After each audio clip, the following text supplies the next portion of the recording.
where others have failed. What gives you the confidence in knowing you're the one capable of bringing this franchise back to relevance? I'm going to build this culture to develop a standard of winning from the ground up, brick by brick, step by step. I know what that looks like, smells like, and tastes like. And when that time comes, we're going to win. This place has been kicked, battered, bruised. You've had enough of that.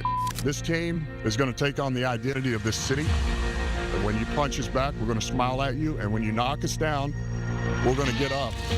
And on the way up, we're going to bite a kneecap off, take your other kneecap, and then it's going to take 3 shots to get us down. Before long, we're going to be the last one standing. Been in a storm so long. Drama in the Motor City.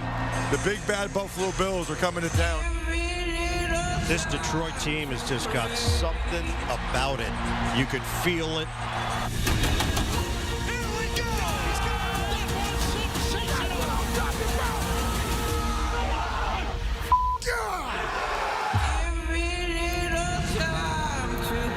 We might have a Super Bowl preview in Detroit. Yeah, that's the good stuff there. And we got the good stuff coming our way on Sunday afternoon. Man, just think about how much these fan bases have been through, how good their teams are. A combined 22-4, 10-3 Bills, 12-1 Lions. Only the Colts and Seahawks at a combined 25-3 05 made up a more powerful matchup this late in an NFL season. Remember, Indy started that year 13-0, lost their first playoff game. Seattle lost to the Steelers in the Super Bowl at the end of that season. Our buddy Bryant McFadden won his first ring of 2.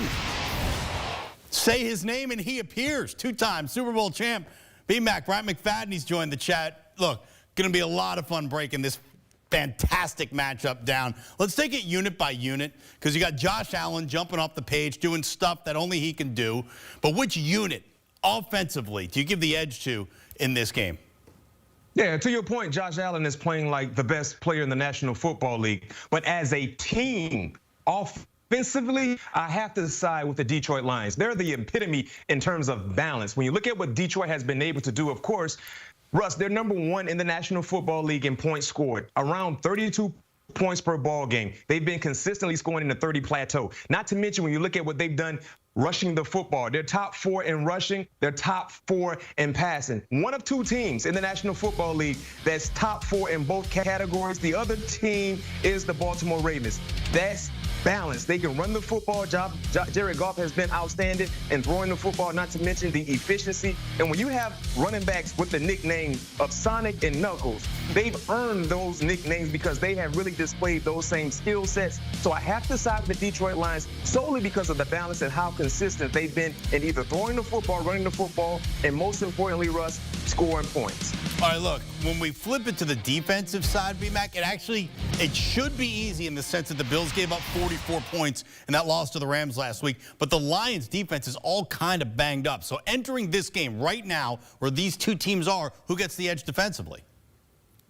I gotta side with Aaron Glenn. To your point, I don't know how the Detroit Lions on the defensive side have been such a stout unit when you look at so many key contributors out of the lineup because of injuries. They were missing day 1 starters, 4, right? And then you factor in the backups that were filling in for some of those day 1 starters. They're out as well. They're getting guys off the street to come in and provide some type of spark for their defense. And guess what? Those players have done so because they've been coached and prepared the right way. They're only allowing 18 points per ball game. Think about that. 18 points allowed when you look at so many new faces and new places for this defense. Aaron Glenn is a top-notch play caller on the defensive side. And the thing that I love outside of some of the numbers I gave you in terms of what they allow on the scoreboard, they do a great job tackling. Great defenses, they do not miss tackles. And you don't see a lot of missed tackles coming from the Detroit Lions on all 3 levels. So I side with the Detroit Lions. And to your point, we didn't see a really, really good performance the last time from the Buffalo Bills. I expect to see a better performance. But when you look at the entire spectrum from both sides, I have to side with the Detroit Lions. You know, and it's interesting you mentioned all that stuff about the Lions defense and how well they're still playing, because that kind of goes, and you could tell me if I'm on to something or not, but it seems to me culture and coaching have a lot to do with that. When you bring guys in from off the street and they still perform, so the locker room has to bring them into the fold and the coaches have to be able to coach them up. Who do you give the coaching edge to in this matchup? Well, for me, when I look at both coaches, I highly respect both coaches. They're great leaders of men, and they know how to prepare. But Dan Campbell is in the midst of his 4th year. Sean McDermott is in the midst of his 8th year. So when you look at the overall body of work for both coaches, not just solely this year, but what they've done, I'm going to side with Sean McDermott. 8 years coaching in Buffalo, like I said, this will be his 6th straight year of double-digit wins. 6th straight year of double-digit wins. That's consistency. Outside of that, he's made the playoffs. Granted, the playoffs haven't started this year, but they've already stamped their ticket into the tournament. 7 out of the 8 years coaching in Buffalo. And this might be his best coaching performance, Russ. And the reason why I say that is because you look at some of the roster turnover that we witnessed going into this season. Not having your top wide receiver from a year ago in Stephon Diggs. Not having your second best wide receiver in Gabe Watson. Guess what? Josh Allen hasn't missed either guy. He's playing phenomenal, and that's solely because of the coaching, the leadership they have coming from Sean McDermott. So I'm not taking anything away from Dan Campbell because he's been an outstanding coach since becoming the head coach there in Detroit. When you look at how he had to build the program from ground up, but when you look at just the consistency, like I said, this will be his 7th time making the playoffs out of 8 years and 6 years of straight double-digit wins. That's super impressive, so I side with Sean McDermott in terms of the coaching matchup. All right, look, this is the first regular season matchup in 25 years between 10-win teams with 0 Super Bowl titles. It's kind of why it's so intriguing between the Lions and the Bills. Detroit, 2.5-point favorites at home. The total's 54.5. If you're playing this game, how are you playing it? Well, I'm taking the underdog. When you look at this line, Vegas is basically telling us, Russ, they believe this will be a close scoring affair. Anytime you anticipate seeing a close scoring affair, I always side with the team that's getting the points. And outside of that, Josh Allen hasn't been an underdog a lot in his professional career. But when he's been an underdog, he's 18, 10, and 2.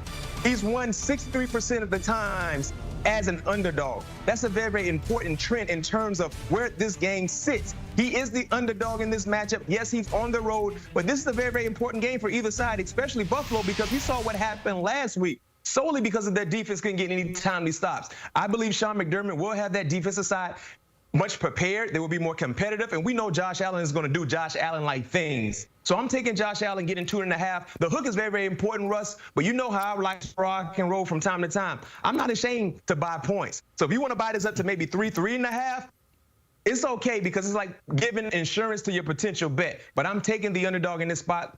Like I said, Josh Allen, he's covered 63% of the times he's been an underdog. I love that stat. All right, look, hey, a lot of eyeballs going to be on this one. 2 amazing teams, and the odds-on favorites to meet in the Super Bowl.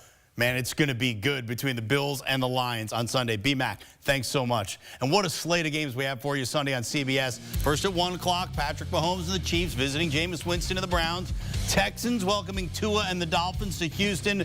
And then 4:25, Jared Goff and the Lions. Josh Allen and the Bills, possible Super Bowl preview. Oh, by the way, you can also stream all the action on Paramount Plus and come right back here to the HQ for the best analysis anywhere.